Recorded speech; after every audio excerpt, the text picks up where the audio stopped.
Pujilah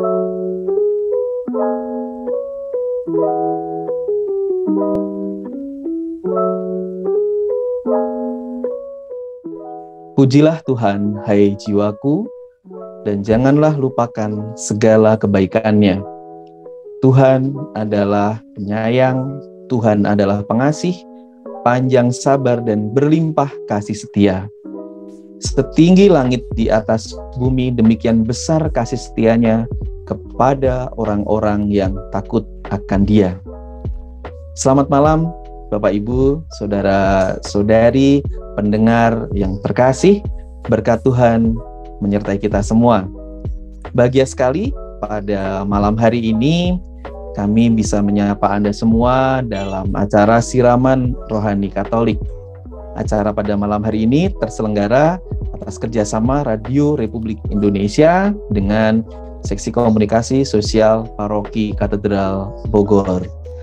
Bapak Ibu, saudara-saudari yang terkasih, semoga di sepanjang hari ini kita semua penuh dengan kehangatan kasih Kristus dan kita menjadi saluran berkat bagi siapapun yang kita jumpai. Saudara yang dimuliakan Tuhan, pada pertemuan APP yang kedua yang lalu, kita masih ingat bahwa di sana kita diajak untuk bersama-sama menyelami sekaligus menyadari bahwa ternyata ada dampak yang negatif yang bisa muncul dari penggunaan bahan bakar minyak seandainya kita menggunakannya secara berlebihan dan kita tidak mengerti betul apa yang kita perbuat. Tentu kita masih ingat bahwa dampak-dampak yang membahayakan yang sudah kemarin kita diskusikan bersama bukan hanya mengancam kehidupan kita pada saat ini, tetapi mengancam kehidupan orang-orang yang kita sayangi, anak-anak cucu kita, kelak di masa yang akan datang yang kita tidak akan pernah tahu dampak buruk yang mungkin di luar dari ekspektasi kita. Saudara, kita semua adalah murid-murid Kristus di mana salah satu harapannya adalah kita membawa kebaikan bagi sesama kita. Nah, pada hari ini atau pada malam hari ini kita akan melanjutkan perbincangan kita pada pertemuan yang ketiga. Dan pada pertemuan yang ketiga ini nanti kita akan bersama-sama mendiskusikan, kita bersama-sama akan berbincang dengan rekan-rekan dari Seksi Kitab Suci Paroki BMV Katedral Bogor mengenai sikap baru di dalam penggunaan BBM. Selama kurang lebih 30 menit ke depan, saya Andreas dan rekan-rekan dari Seksi Kitab Suci Paroki BMV Katedral akan mendiskusikan hal ini. Izinkan saya menyapa rekan-rekan saya yang telah hadir pada malam hari ini. Ada Kak John, ada Kak Yuyan, Kak Novi, Kak Joseph, dan Kak Fred. Selamat malam teman-teman, rekan-rekan semua. Apa kabar? Selamat malam, Andreas. Malam. Kabar baik ya rekan-rekan semua ya. Puji Tuhan. Puji Tuhan. Kabar baik. Mantap. Amin. Mantap. Terima kasih sekali atas kehadiran rekan-rekan di ruangan ini. Kita masih dengan tema yang sama di APP tahun 2022 mengenai bijak dalam penggunaan BBM, dan kali ini kita telah masuk di pertemuan yang ketiga dan nanti kita akan diskusikan di sini mengenai apa yang akan kita perdalam. Maka rekan-rekan mohon bantuan nih. Di pertemuan yang ketiga ini nanti kita akan berbincang tentang apa dan bisa dijelaskan juga tujuan dari pertemuan ketiga ini. Mari silahkan. Baik, Kak Andreas dan para pendengar RRI sekalian yang seiman dalam Yesus Kristus, saya ingin mencoba untuk menjawab pertanyaan dari Kak Andreas. Ya. Begini Kak Andreas dan teman-teman, kawan-kawan yang ada di sini dan juga semuanya, tidak terasa ya kita sudah sampai pada pertemuan ketiga pada malam hari ini. Yeah. Ini adalah pertemuan yang berkesinambungan, jadi selama 4 kali berturut-turut, ya seperti AAP atau APP sebelum-sebelumnya. Nah, pada malam hari ini kita akan mempelajari bersama, men-sharingkan bersama tentang sikap baru dalam penggunaan bahan bakar minyak. Nah, sebelumnya kita sudah mempelajari bersama, kita sudah mengulas bersama tentang pertemuan pertama, yaitu manfaat bahan bakar minyak dalam kehidupan kita sehari-hari ya, di lingkungan kita, di wilayah kita, bahkan di tetangga kita sendiri. Kemudian pada pertemuan kedua, yaitu pada minggu lalu, kita sudah bersama-sama mendengarkan dari teman-teman kita membahas tentang dampak buruk dari bahan bakar minyak dalam kehidupan kita sehari-hari, khususnya terhadap lingkungan kita. Yeah. Kemudian pada malam hari ini nih, Kak Andreas dan kakak-kakak semuanya, kita akan mempelajari bersama tentang sikap baru dalam penggunaan bahan bakar minyak. Nah, sikap baru dalam penggunaan bahan bakar minyak ini, di sini saya mempunyai dua kata kunci, Kak Andreas. Yeah. Nah, ada dua kata kunci, yaitu kata kunci yang pertama yaitu sikap baru, dan kata kunci yang kedua yaitu bertindak bijak. Nah, sikap baru yang seperti apa? Nah, kalau sikap menanyakan tentang sikap baru, berarti ada sikap yang lama. Nah, sikap yang lama mungkin bisa saja mungkin kurang baik untuk kita lakukan. Nah, kita akan tinggalkan itu, kita akan memasuki sikap baru, sikap yang lebih baik. Yang lebih baik seperti apa? Kata kunci yang kedua itu yang bertindak bijak. Bertindak bijak yang seperti apa? Kita harus melakukan, kita harus mengikuti secara lebih baik, yaitu secara koridor yang berlaku sehingga semuanya dapat berjalan dengan lancar. Nah, Kak Andreas dan kakak-kakak yang ada di sini, kita mempunyai suatu tujuan loh, pertemuan ketiga ini. Tujuan yaitu untuk supaya umat di lingkungan kita, atau di wilayah kita, atau di paroki kita sendiri, bahkan di rumah kita sendiri, tetangga kita. Nah, ini kita mengajak mereka, bahkan kita sendiri juga, untuk memiliki sikap baru yang memungkinkannya untuk bertindak secara bijak dalam penggunaan bahan bakar minyak. Nah, seperti itu Kak Andreas dan kakak-kakak semuanya. Oke, baik. Terima kasih. Terima kasih. Kak Joseph, pengandaiannya adalah, ini adalah sikap baru. Maka tadi dikatakan di sana bahwa ada sikap lama yang mendahului, sehingga kita perlu di sini bersama-sama untuk membuat semacam komitmen begitu untuk sikap baru yang lebih baik, karena ini berkaitan dengan pertemuan yang sebelumnya yang mengenai dampak buruk. Ini menarik sekali karena di sini kita ditantang untuk berpikir secara kreatif, bertindak seperti tadi sudah sedikit disampaikan kata kunci yang kedua, yaitu bertindak untuk bijak begitu. Nah, rekan-rekan, biasanya nih kalau dalam pertemuan APP kan kita selalu ada contoh-contoh kisah kehidupan begitu ya, supaya gambaran apa yang menjadi tujuan dalam pertemuan itu tercapai, dan nanti umat di wilayah atau lingkungan juga ikut bisa menyadari apa mengenai tindakan-tindakan atau perbuatan selama ini yang berkaitan dengan tema pada setiap pertemuan. Maka izinkan saya bertanya mengenai kisah kehidupan di dalam pertemuan yang ketiga ini, apa dan tujuan dari kisah kehidupan itu apa? Silahkan teman-teman. Selamat malam Kak Andreas, terima kasih pertanyaannya. Oke, saya izin menjawab ya, kakak-kakak sekalian. Ya. Jadi seperti yang disampaikan oleh Kak Joseph tadi, bagaimana sikap baru perlu dimiliki dalam masa APP ini. Dalam pertemuan ketiga APP 2022, dua kisah kehidupan yang sangat unik yang berusaha untuk menggali refleksi kita, sehingga kita melakukan shifting paradigm atau berubah dari sikap lama ke sikap baru yang memungkinkan tindakan bijak untuk hemat BBM, bahan bakar minyak. Nah, itu kepeduliannya. Kisah kehidupan yang kami angkat yaitu ada dua. Pertama, kisah kehidupan di mana ada pelatihan yang disebut Eco Driving Rally oleh tim Kementerian Lingkungan Hidup.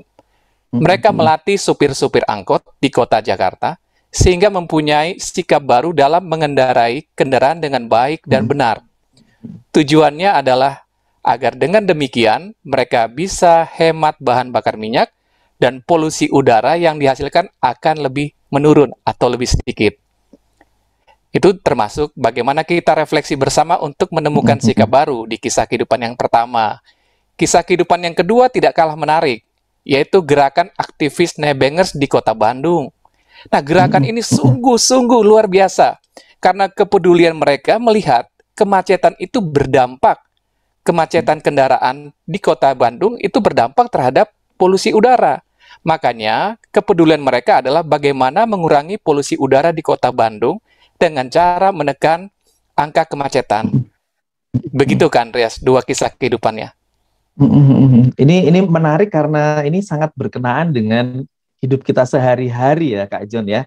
Salah Betul satunya sekali, Kak. tadi yang disampaikan di kisah kehidupan yang pertama mengenai eco driving ini sepertinya menyentil kita semua dan warga dan umat di lingkungan ketika sudah terbiasa menggunakan kendaraan pribadi. Ini menarik untuk diperdalam mengenai kisah kehidupan ini, kakak-kakak. Maka izinkan saya bertanya, bagaimana, mungkin bisa dijelaskan secara singkat bagaimana pelaksanaan program dalam kisah kehidupan 1 dan 2 tadi dilaksanakan, kakak? Baik, Kak Andreas. Selamat malam, Kak Andreas. Selamat malam, Kak Ian. Pertanyaannya. Baik, saya akan melanjutkan seperti penjelasan dari Kak John tadi. Untuk pelaksanaan program Eco Drive, Kementerian Lingkungan Hidup telah memberikan pelatihan bagaimana cara mengemudi yang baik kepada para supir angkot.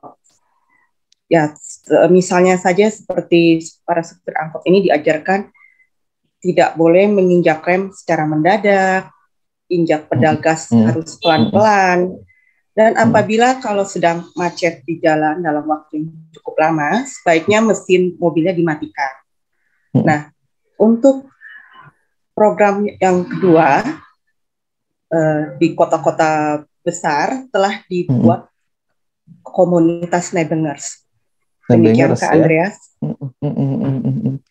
Komunitas Nebengers. Ini rasa-rasanya saya tidak terlalu asing, walaupun mungkin dengan apa yang pengalaman saya dahulu dengan sekarang, saya tidak tahu apakah ada kesamaan atau bedanya. Tapi menurut saya komunitas Nebengers ini seperti kita ikutan begitu ya, kakak-kakak. Misalkan kita punya tujuan ke salah satu tempat, lalu di situ ada komunitas atau ada rekan-rekan yang juga akan menuju ke arah yang sama, maka kita boleh ikutan. Nebengers seperti itukah maksudnya, kakak-kakak? Ya, kita ikut nebeng ya, namanya nebeng itu ya. Nebeng itu ya. Ikut mobil orang ya, nebeng. Rasa-rasanya ini sepertinya dulu kita sering mengalami ya, kakak-kakak ya, nebeng gitu ya. Oh, sering sekali gitu. Oke, dan menjadi hal yang menarik ketika sekarang coba dimunculkan lagi komunitas Nebengers namanya itu ya, karena mungkin gaya-gaya seperti orang-orang muda begitu ya, kakak-kakak ya. Betul. Oke, baik. Mengenai yang pertama tadi, yang eco driving itu kan rasanya memang ini bisa mengenal untuk semua umat, terutama yang sudah menggunakan kendaraan pribadi seperti yang saya sampaikan di awal. Tapi memang ini menarik karena berkaitan dengan sikap baru itu kan tidak semudah membalikkan telapak tangan. Tentunya ada hal-hal yang sudah kita lakukan dengan pola lama, dan sekarang ada eco driving, seperti Kak Yun sampaikan, hati-hati, tidak boleh ngerem mendadak, ketika lampu merah itu lama atau kemacetan lama, sebaiknya mematikan kendaraan. Mesin kendaraan itu bukan hal yang mudah. Maka seperti biasa kalau dalam pertemuan APP, kita membutuhkan siraman rohani, kita membutuhkan contoh-contoh di dalam Alkitab untuk meneguhkan apa yang kita lakukan ini. Nah, mungkin di sini bisa diceritakan teman-teman, bagaimana perikop yang diambil dalam pertemuan APP yang ketiga yang mendukung dari tujuan kita, yaitu supaya mendapatkan sikap baru itu. Silahkan kakak-kakak. Baik, Kak Andreas, izinkan saya membantu jawab pertanyaan kakak. Jadi saat ini kita akan membahas dari Injil Lukas bab 12 ayat 13 sampai 21 dengan tema orang kaya yang bodoh. Namun ada baiknya juga kita membaca dari perikop sebelumnya, yaitu di Lukas 12 1 sampai 12, karena cerita ini dari dua perikop ini saling berkesinambungan. Dalam bacaan sebelumnya di perikop 12 ayat 1 sampai 12 diceritakan bahwa saat itu Yesus sedang mengajar murid-muridnya. Dan ternyata banyak orang mengikutinya dan berada bersamanya, sehingga kondisinya penuh sesat. Dan masuk ke perikop berikutnya, di ayat 13 dikatakan, ada seseorang yang berkata kepada Yesus, "Guru, katakanlah kepada saudaraku supaya ia berbagi warisan dengan aku." Pertanyaan yang mungkin cukup aneh ya saat Yesus sedang mengajar. Kemudian Yesus menanggapinya dengan berkata, "Saudara, siapakah yang telah mengangkat aku menjadi hakim atau pengantara atas kamu?" Dan kemudian Yesus berkata kepada semua orang yang ada saat itu di ayat 15, "Berjaga-jagalah dan berwaspadalah terhadap segala ketamakan. Sebab walaupun seorang berlimpah-limpah hartanya, hidupnya tidak tergantung daripada kekayaannya itu. Dan seperti biasa, Yesus melanjutkan dengan perumpamaan. Di dalam perumpamaan di ayat 16-20, secara garis besar, itu diceritakan bahwa ada seorang kaya yang punya harta sangat banyak, dan saat itu dia merasa kebingungan dengan bagaimana menyimpan hartanya. Dan ternyata dia membuat rencana harus taruh di mana dia hartanya ini. Di akhir perumpamaan, ternyata ada firman Allah berkata kalau malam itu jiwanya diambil, semua yang dikerjakan itu akan menjadi sia-sia. Nah, untuk menutup perikop ini, Yesus memberitahukan bahwa tidaklah penting mengumpulkan harta bagi dirinya sendiri jikalau kita tidak kaya di hadapan Allah. Nah, ayat terakhir ini cukup bagus ya untuk kita renungkan, karena memang baiknya kita mengumpulkan harta di hadapan Allah, bukan di hadapan sesama. Demikian Kak Andre, mungkin dari teman-teman kakak-kakak yang lain bisa memberikan respon. Terima kasih. Oke, baik. Kak Novi ini menyebut tadi ya, yang berkali-kali muncul di dalam perikop ini adalah orang kaya begitu. Ya, maka mungkin nanti dalam pertemuan APP di wilayah, di lingkungan, saya khawatir ya. Saya pribadi langsung merasa kalau seandainya orang kaya itu yang selalu disebut-sebut, lalu dengan segala apa tadi yang disampaikan, mohon maaf kalau saya salah, orang kaya yang tamak dan seterusnya, ini pasti akan menjadi sebuah obrolan yang hidup, yang matang, yang menarik sekali, karena mungkin ada sisi-sisi lain yang akan diobrolkan dalam pertemuan di wilayah. Tapi supaya kita tidak terlalu salah arah begitu, mungkin izinkan saya bertanya mengenai tujuan Yesus sebenarnya di dalam menkisahkan perumpamaan itu apa ya, dan sebenarnya hubungan dengan kisah kehidupan ini sendiri apa nih, kakak-kakak? Silahkan kakak-kakak. Wah, betul sekali Kak Andre dan para pendengar RRI sekalian, ini sangat menarik memang.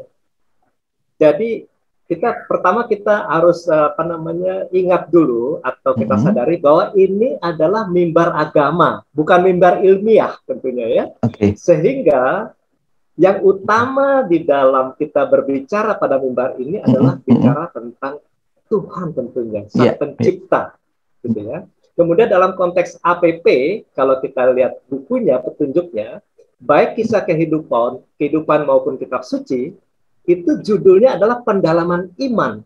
Jadi kita membahas ini semua dalam rangka iman kita, bagaimana menghadapi itu. Nah, itu maksudnya supaya jangan, istilah orang sekarang, jangan gagal fokus nih. Kita bukan bicara masalah teknis ilmiah, kendaraan, bukan. Itu hanya latar belakang saja, tapi yang paling penting justru apa sabda Tuhan kepada kita pada malam hari ini melalui kisah tadi dan perumpamaan.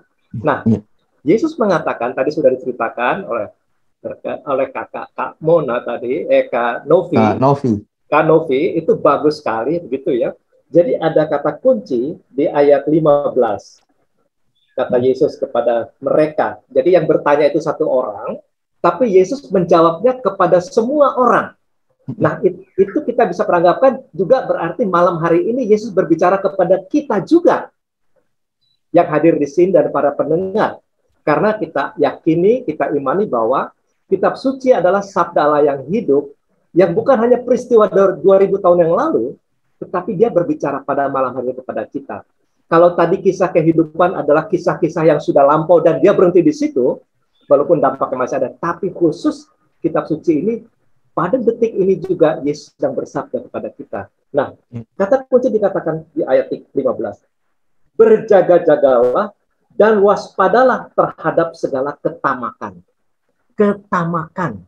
Nah, konteks BBM, ada orang yang dalam kehidupan sehariannya dia tidak peduli pada siapapun, lalu dia menggunakan semena-mena dalam pekerjaan sehari-harinya, lalu itu menjadi suatu yang berlebihan, yang dikatakan oleh Yesus itu suatu ketamakan, karena tidak memperhatikan orang lain. Jadi tamak. Nah, dalam kisah orang kaya yang bodoh ini Kak Andre ya, jadi bukan semua orang kaya loh, nanti saya betul nanti, wah orang kaya nggak boleh kaya dong, bukan. Karena agak sensitif ya Kak. Betul sekali. Betul sekali. Yesus tidak anti orang kaya, maka judul dari ini orang kaya yang bodoh. Berarti kan ada orang kaya yang pintar dong, ada banyak orang kaya yang pintar. Ini yang bodoh nih, yang hanya memikirkan, waduh, kalau saya banyak harta, aman deh. Nah, Tuhan bilang hati-hati. jiwa kamu saya ambil malam ini, terus harta itu membuat apa? Betul, ya kan? Nah, betul. tadi oleh Kak Nobil udah dikatakan bahwa harta itu harus kita harus kaya di hadapan Allah, bukan kita sendiri, begitu. Nah, sehingga ini mengingatkan kita dikaitkan dengan tadi, dan ini memang harus sikap baru. Yang tadinya mungkin orang kaya yang bodoh itu sikap lama, setelah diingatkan oleh Yesus, tentu dia harus merubah sikap, dan ini tidak mudah. Seperti yang dikatakan di awal tadi oleh Kak Joseph, bahwa ada sikap lama, dan kalau orang sudah terlanjur lama, kayak orang sudah berkarat gitu ya, wah sulit sekali. Apalagi eco-driving, para supir angkot. Mereka kan orang di lapangan ya, nyebut sehari-hari nggak peduli ya, apalagi mereka secara pendidikan agak low level, diupayakan supaya merubah itu susah ya, tapi harus tetap pasti bisa, optimis, harus namanya sikap baru, diusahakan. Tidak bisa dalam satu singkat berubah, enggak, takes time, perlu proses. Begitu juga para nebengers, orang yang sudah biasa naik mobil sendiri, begitu mau ditebeng orang, waduh, dia takut nih, waduh, lihat dulu ya Kak Fred, iya, waduh, gua nggak nyaman nih, gua mau santai-santai, ada orang ikut, begitu kan? Jadi betul. Tidak mudah untuk merubah satu sikap baru. Namun kalau kita berpegangan pada sabda Tuhan dan kita imani itu, kita percaya, usaha ini jangan bergantung pada kemampuan diri sendiri, tapi kita bergantung pada bantuan Roh Kudus yang diutus oleh Allah untuk menolong kita dalam konteks tidak menjadi tamak dalam pemakaian BBM. Begitu kira-kira, Kak Andreas. Oke. Kak Fred, sangat menarik apa yang tadi disampaikan di sini, terutama pada bagian di mana ketika tadi Yesus dengan tegas mengatakan, maaf kalau saya salah mengutip, kalau nyawamu saya ambil saat ini juga. Lalu apalah arti kekayaan itu, begitu ya kan Fred? Betul sekali. Ini menjadi semacam reminder atau gong begitu ya. Harapannya adalah ini benar-benar menguatkan umat ketika nanti dalam pertemuan, supaya mereka juga fokus mengingat bahwa oh iya ya, kaya itu tentu boleh, tetapi kaya di hadapan Tuhan itu yang menjadi yang pertama, begitu ya kakak-kakak semua ya. Betul sekali. Nah, ini langsung saya kepikirannya adalah mengenai sikap baru. Seperti yang Kak Fred sampaikan bahwa mengubah pola lama menuju ke pola baru itu tidak mudah. Maka kita kan tidak boleh mengalah dengan yang tidak mudah itu ya, atau susah.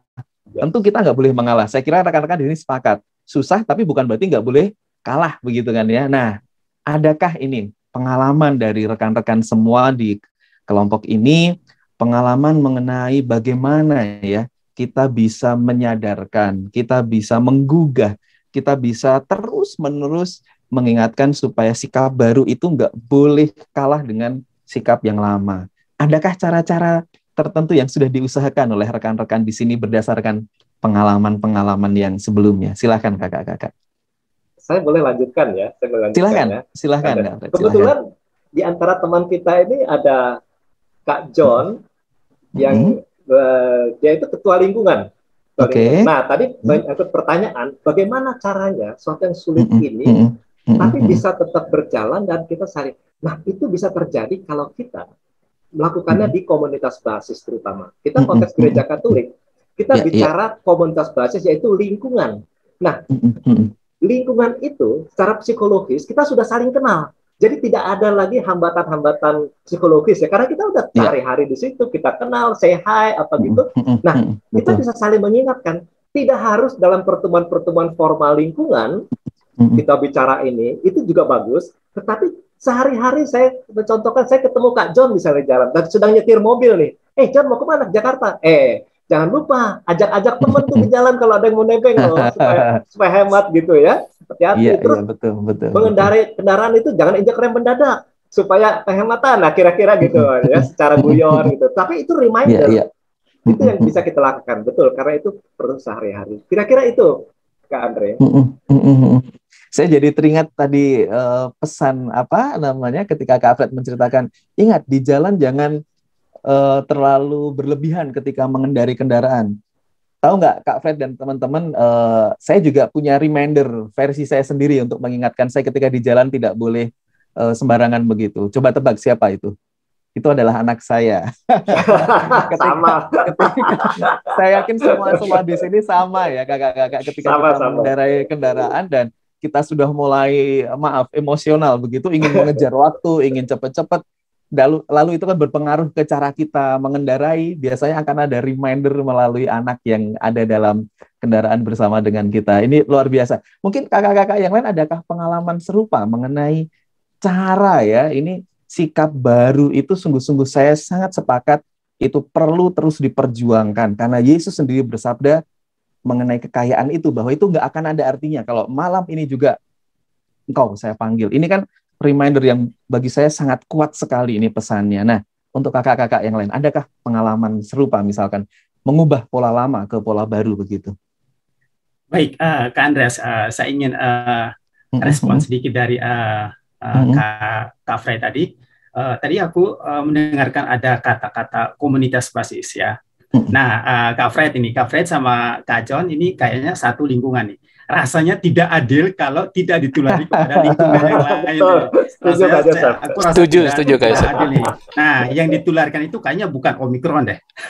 Yang ditularkan itu yang ditularkan itu berarti cara bijak yang baru ya. Nah, itu aku menginginkan sekali supaya hal-hal yang semacam ini bisa ditularkan kepada lingkungan yang lain, ke wilayah yang lain, terutama untuk paroki BMV Katedral Bogor ini. Penting sekali, komunitas basis itu sangat mendukung semua kegiatan kita, baik dari kegiatan BKSN, kegiatan AAP, kegiatan APP yang sedang kita lakukan ini, perlu itu ditegaskan kembali. Nah, kita kembali kepada keluarga kita masing-masing, pada diri kita lah ya, diri kita masing-masing dengan fisik yang ada. Ya, kalau misalnya kita masih bisa melakukan dengan berjalan kaki, lakukan itu. Kenapa tidak? Kalau kita masih kuat, kenapa tidak? Kita lakukan itu dalam diri kita masing-masing. Ayo, untuk yang sudah berkeluarga, silakan untuk melakukan bersama keluarga, melakukan bersama siapapun, tetangga kita, ayo kita ajak. Kebiasaan-kebiasaan yang kurang baik yang dulu, ayo kita tinggalkan itu, kita masuki dengan suatu kebiasaan yang baru, sehingga apapun demi untuk pembangunan, demi untuk gereja kita, atau siapapun itu, kita lakukan demi untuk memuliakan nama Tuhan sendiri, seperti yang dikatakan oleh Sis Novi dalam Biblis tadi, dalam kitab suci tadi. Senang sekali pada malam hari ini kita mendengarkan begitu banyak sharing ya dari teman-teman, itu sangat luar biasa ya Kak Andreas ya. Ini udah luar biasa. Betul. Seperti itu Kak Andreas. Oke. Sama satu lagi Kak Andreas dan Kak Yosef, nyambung dikit ya. Ada saya mau mengambil kutipan dari Laudato Si, ajaran Gereja Sosial Katolik, Laudato Si nomor 160. Saya mengutip dari apa yang disampaikan Bapak Paus. Dunia macam apa yang akan kita wariskan kepada generasi masa depan, kepada anak-anak kita yang sedang bertumbuh. Nah, cocok sekali dengan sikap baru yang tadi sudah disampaikan oleh Kak Fred, Kak Joseph, Kak Yuyan, dan Kak Novi, sehingga kita bisa memunculkan sikap baru yang lebih peduli terhadap kelangsungan alam semesta dan sesama kita. Seperti yang disampaikan oleh Kak Fred. Kak Fred tegur saya misalnya, "Hey John, mau ke Jakarta, ingat-ingat ya, bisa nebeng-nebeng dengan teman-teman." Nah, itu kan sebagai bentuk kepedulian, sehingga kita ingat akan kelestarian alam dan juga hemat energi, hemat BBM untuk masa depan anak cucu. Nah, itu dari aku sharingnya. Terima kasih. Oke, terima kasih rekan-rekan. Saya coba ingin menarik kesamaan dari apa sharing teman-teman tadi semua, bahwa yang perlu diupayakan di sini adalah optimisme yang kuat rasa-rasanya ya teman-teman semua ya, bahwa baiklah kita punya komunitas basis kita masing-masing. Lalu Kak Yosef mengatakan ada kerinduan juga, semoga ini nyampe juga ke wilayah-wilayah yang lain. Maka sebenarnya ada kerinduan bahwa sikap baru, meninggalkan sikap yang lama yang mungkin tidak menguntungkan, tidak baik, itu harus terus diperjuangkan. Saya yakin ketika hal-hal seperti ini kita upayakan terus-menerus, upaya-upaya yang baru, yang lebih sifatnya nanti untuk alam semesta yang lebih baik, untuk generasi masa depan yang lebih sehat, ketika kita mengusahakannya seperti Kak Fred sampaikan, Roh Kudus pun akan menerangi segala usaha dan niat baik ini. Rekan-rekan semua, terima kasih banyak untuk diskusi kita, untuk sharing kita malam ini, dan tanpa terasa waktu ternyata membatasi kita. Saya senang sekali untuk kehadiran rekan-rekan, untuk kisah-kisah yang seru tadi, dan sungguh harapan kita supaya sikap baru itu, kalau tadi disampaikan susah, nggak boleh susah, tetapi harus terus kita upayakan, terus-menerus sesuai dengan daya upaya kita, karena kita percaya bahwa Roh Kudus senantiasa menyertai. Amin. Terima kasih rekan-rekan semua untuk kehadiran malam ini. Terima Ketemu lagi kasih. di lain waktu. Sehat-sehat semua ya rekan-rekan. Oke, baik. Saudara pendengar yang terkasih, diskusi kita malam hari ini sampai pada sebuah kesepakatan bahwa optimisme akan adanya sikap yang baru harus terus kita upayakan. Apa yang disampaikan oleh Kak John dalam kutipan Laudato Si tadi mengingatkan kita bahwa apa yang akan kita wariskan ke anak cucu kita itu menjadi sebuah pertanyaan yang reflektif untuk kita semua. Tentu kita ingin mengupayakan yang terbaik, yang indah, yang sehat untuk anak-anak cucu kita, untuk alam kita. Mari kita upayakan itu terus, kita mohon bimbingan Roh Kudus dalam setiap langkah perbuatan kita, supaya akhirnya memang kita akan meninggalkan warisan yang positif, warisan yang baik untuk generasi penerus. Terima kasih untuk kehadiran saudara pendengar pada malam hari ini. Kiranya berkat, damai Tuhan senantiasa beserta kita semua. Amin. Dalam nama Bapa, Putra, dan Roh Kudus.